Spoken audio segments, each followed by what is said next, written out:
captain and an unbelievable leader for Liverpool, but I think we'll all agree that Harry Kane's the exact same for Tottenham and England. Tell us more about him and the Stoddy's played with him as well. Tell us more about him. So I would have first trained with him under Harry, and when I say he's the exact same now than what he was then in terms of staying out after training, penalties, free kicks, extra finishing, left and right foot. He was doing that then as a 17-year-old, and But this is the things where people look at it and think that it just happens naturally. If I hadn't have seen Harry Kane, and I've had the chance of actually watching him as from a young age, and seeing him that he's literally put in the work to be who he is today, and he eventually got his chance under Tim, but even before then he was getting ridiculous in training that everyone was just thinking he has to play. At the time we had Soldado from Valencia, I think it was, and he was £30 million, and it was obviously a lot of money back then for Spurs, but in the end, Harry, he had to play, and he's the exact same now. Penalties straight after training, free kicks, shooting, anything and everything. He's still practicing now. So Rosie, see, obviously when Boydie's saying there, he came to Norwich. I'm not joking. His work ethic to be better for such an early age was amazing for me, because to see young kids just go off the cuff and kind of go and do it themselves. Obviously, JT speaks about Lampard having that same work ethic and go and take a bag of balls and just going out, and that's what we've been taught really as youngsters, to say, go and hit the ball off the wall, go and work on hitting a target or whatever. And that's exactly what he done. He wasn't playing as much, but his long-term vision would have been, well, I've got a contract at Spurs, who are fighting to be in the Champions League, winning titles or whatever. And then his thing was, he's had a long-term gain to say, I want to come back for this loan spell as a better player, even though the experiences, he maybe not playing as much, but to keep that work ethic, and it'll serve me well. And I'll be honest with you, I'm first to say it. Yes, he had all that, but I'd have never ever thought he'd have went to the level that he went to, because of the simple reason that I was thinking, well, if he's not really doing well at the loan spells, is he going to get his chance? No, I'd agree. But even going away from Harry, I went on loan to Bristol and Peterborough, and I did horrendous.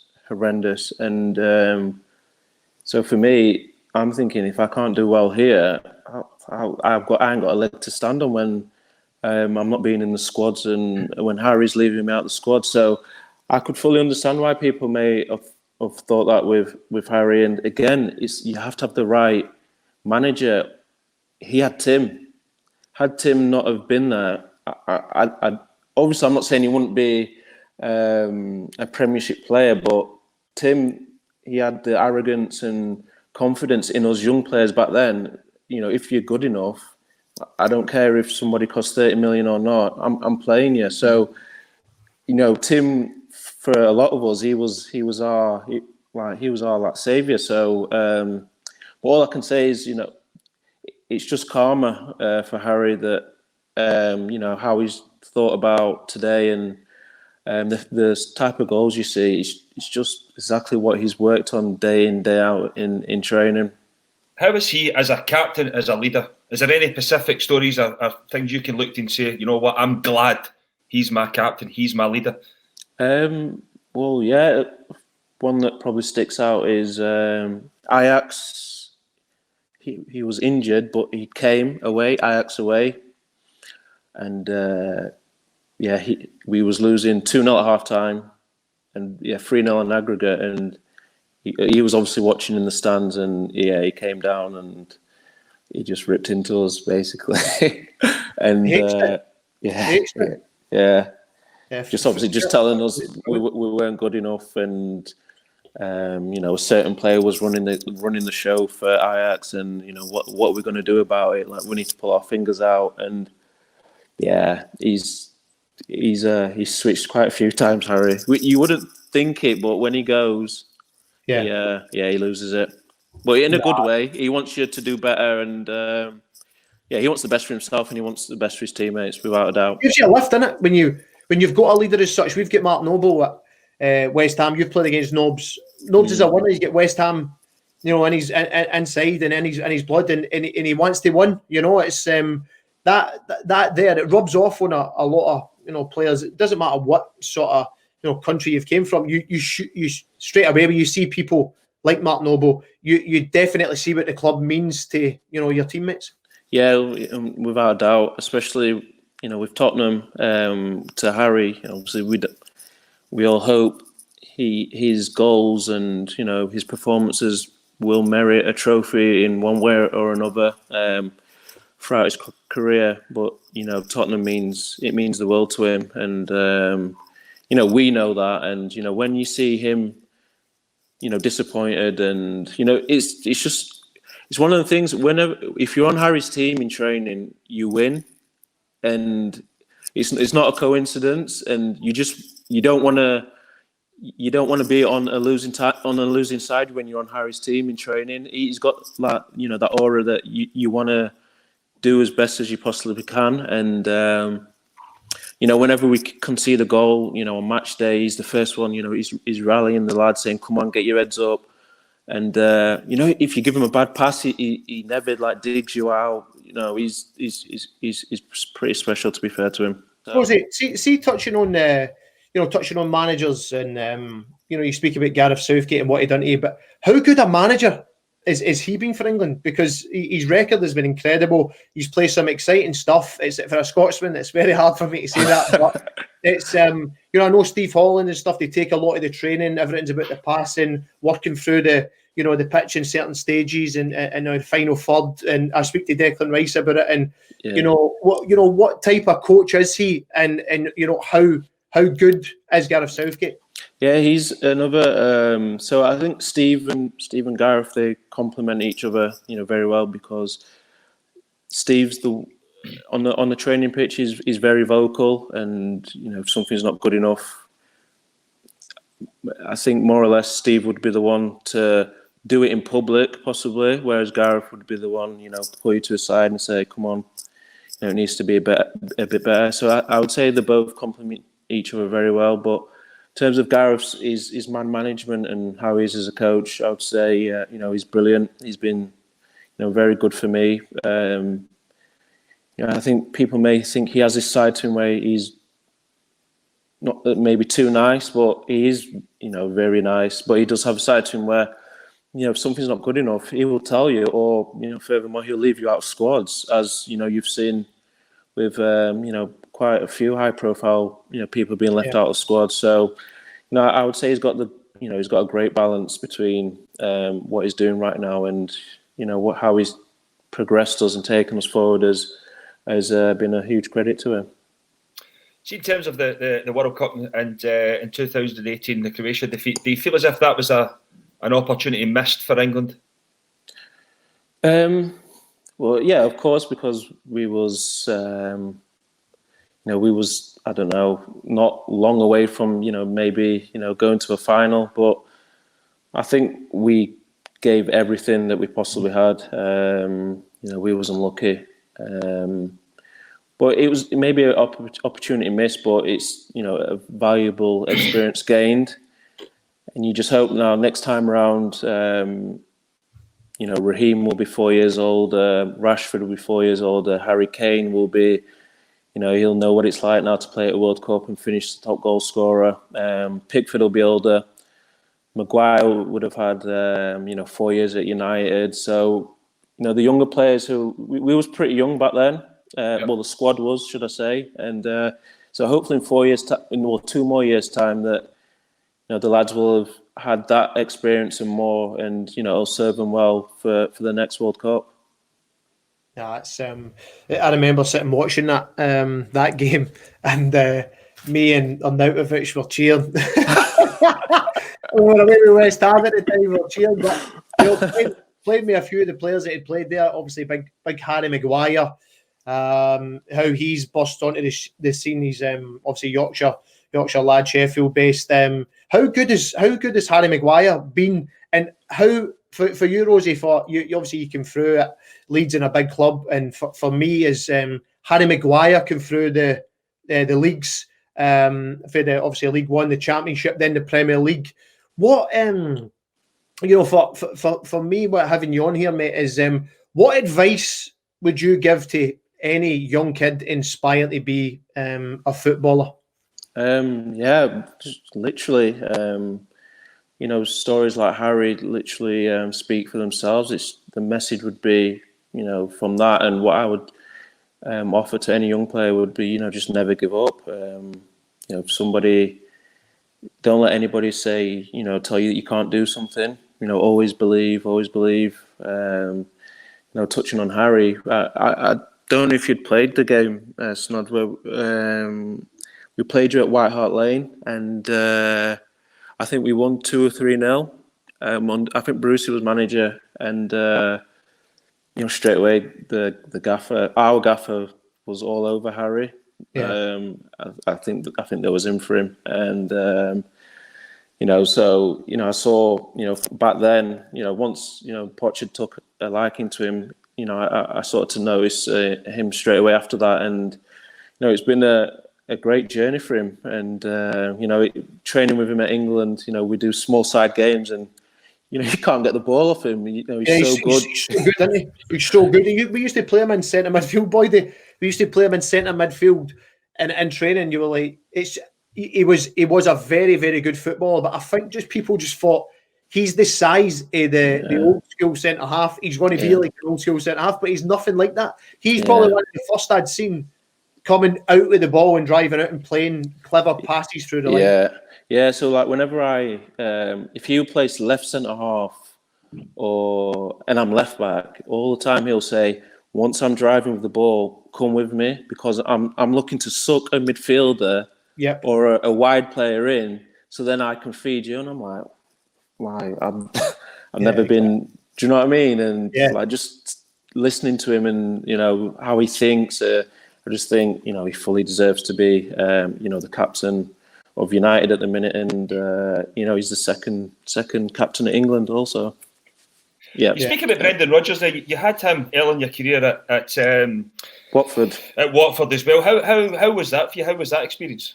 That was great. So when I was contemplating going to Chelsea at Leeds, he was the Chelsea Resi manager at the time, so he would have already known about me, if that makes sense, because I would have been working with him had I gone to Chelsea. So he then went to Watford. So already, there was an interest there, and getting to work with him for 2 months, I think it was that was brilliant. To be fair, the training sessions were, up until that point, as a 18, 19-year-old, I'd never experienced that before. Just his ideas in training, and it was brilliant. And I've always said he's somebody I would love to play for again. So there's a move to Leicester on the cards. That's how we're looking. So needs to buy Chilwell. Yeah. Before we go, in lockdown right now, if there was one teammate you would have in lockdown, who would it be? One teammate, possibly. There's a few. Jay Livermore, I find him hilarious. To be fair, what's up, man? He's brilliant. I'm just messaging Fab the new to say to him that I'm about to say it now. I'm about to say it. It'd have to be Fabian Delph, By the way, he's patched Fabian Delph anyway, because if you see these strips behind him, they're nowhere to be seen. Look, he's made Kyle Walker there. Kyle, I'm backing you. The next one is in lockdown, a manager. Who would help Danny Rose through lockdown right now? Give us your manager. Who would help me in lockdown right now? I would say probably Tim, because he likes a glass of red wine, Tim. So I'd say Tim. Before we go, Danny, obviously the podcast, the theme it's running through, it's a mental health podcast, along with people speaking about their careers. What would your message be to anybody out there who's struggling with mental health right now? Yeah, my message would be to obviously try and speak to somebody, whether it be a friend or family member. Just sharing a problem can half a problem straight away, and just don't ever think that you're alone and nobody can or wants to help. So yeah, my message would be, whatever you're going through, big or small, trust in somebody, and trust that they can help you, and you don't have to suffer alone. Oh, brilliant! Thanks very much for that. It's been a great hour spent there. Some fascinating stuff as well. So thank you very much, Danny, for coming on. No problem. Thanks for having me. Thank you, mate. Cheers. No problem. Speak to you soon, guys. Cheers. Thank you. Cheers. Cheers. Bye. Sorry, that was brilliant again. Well done. You're picking some guests up, by the way.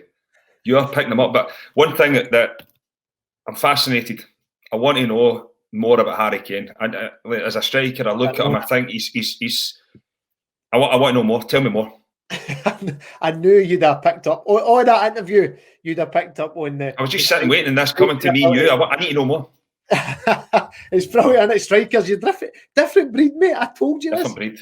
It's Do you see when he spoke about that, when he was saying about what he's done for when he was such an early age and all that stuff. When I was at Norwich City, when Harry Kane was with me at Norwich City, his work ethic to be better for an early age, boy, I'm not winding you up. You'd have had it in certain stages of your career, being finishers, constantly working left foot, right foot, penalties. He'd constantly do that. So for me, I just felt as if right now I'm playing at West Ham, and I don't like Harry Kane. I don't like him, boy, because he's playing for our rivals. We don't like him, but I can't dismiss it. It's his work ethic is second to none. And it's no surprise, Boydie, that you know yourself. You work so hard, Boydie, for moments that it's no luck. It's you've worked all your behind the scenes for we speak about those moments in front of goal, and it's it just comes natural to you because you've worked on it. Yeah, but you said one thing, that he wasn't really playing a lot when he came to Norwich, but still able to get in the a lot of times and I've seen it when players come from bigger clubs, they don't get a game and they switch off. They just, I'm not caring, I'm going back to my club. I don't really care about you, I'm not really that bothered. I just think it's fascinating that he is able to continue to train at the level, even though he's in and out of the team. Yeah. It's no, incredible. It's but that's as much as you say about your physical attributes, and he did become stronger when he went back to Spurs. But he's the mental side. He had the mentality, Boydie, for obviously not playing as much, but still want to be the best. Still going back to Spurs, believing I'm getting in that first team. Obviously, Rosie just saying there about Soldado came and he was £30 million signing for Spurs, and Harry Kane's get back thinking I've not even played that much at Norwich, but he has learnt a little bit more than he had. I think he had another few. I don't know if he had a few loan spells after that, Boydie, but he was. He was in incredible shape, but I never realised, how strong he was until I played against him on sort of first team level when he got in the team at Spurs. I thought you were just about to say he was in incredible shape, a bit like yourself, but however, I might get that 1 week off you, mate. Thanks for the compliment. This tight t-shirt, boy, do you know what I mean? This isn't a small. This is extra large men. You wouldn't know about this that. Is, by the way, XXL men. Aye, and it's baggy, mate. It's baggy. I decided to go for the sports casual look this week. As I've been on that beetroot juice. The beetroot juice. How you feeling? Juice. Magnificent, mate. Magnificent. By the way, I'm not going to put it out there, but I will. In fact, I will. I think there could be a time posted very soon for me doing a 5K or something like that. No, mate. Don't push it. Don't push it. You need to watch your hammies and your calves for your comeback. You need to be careful. The days have gone, mate. The days have gone. Boydie, you want to ask me about Harry Kane, but I want to ask you about the best managerial identikit. It's speaking to Rosie there. He's come up with some great names. Harry, Brucey. He had Pochettino in there. Who's your best manager, all-round manager, Boydie, for tactician, work rate, and man management. I thought you were going to say how many managers I had sacked there, Snoddy. That list goes on and on and on. Who would I say? Man management, definitely Walter Smith. Definitely. I just think he'd been over the course and distance. He knew exactly everything that made players tick. Man manager then, man management, Walter Smith. I'm going man management. Man management, Walter Smith. Tactician, Steve Clarke. I liked Gordon, but as I said, I didn't have enough to Gordon Strachan. I didn't have long enough working with him as such. But I mean, I loved the way Gordon went about it. But for the time I spent with Steve Clarke, I learned so much. I mean, I think the way he went in and described stuff and worked on it, that side of it. Walter could do that as well. But you asked me to pick one manager, and I'm going to surprise. I think work ethic. Plain and simply because when you're that young boy, you're looking for your manager at the side of the pitch. You're looking for, to take notice of what you're doing. So, for me as a young boy at 15, 16-year-old coming through at Kilmarnock, I'd have to say Bobby Williamson, because he was at every youth game. He knew, because of what was going on at Kilmarnock at the time, he was going to have to bring in youngsters. And if you were good enough, you were going to get that opportunity. And, to see him stand beside along with Jerry McCabe and Jim Clark as a youngster, they didn't need to do it.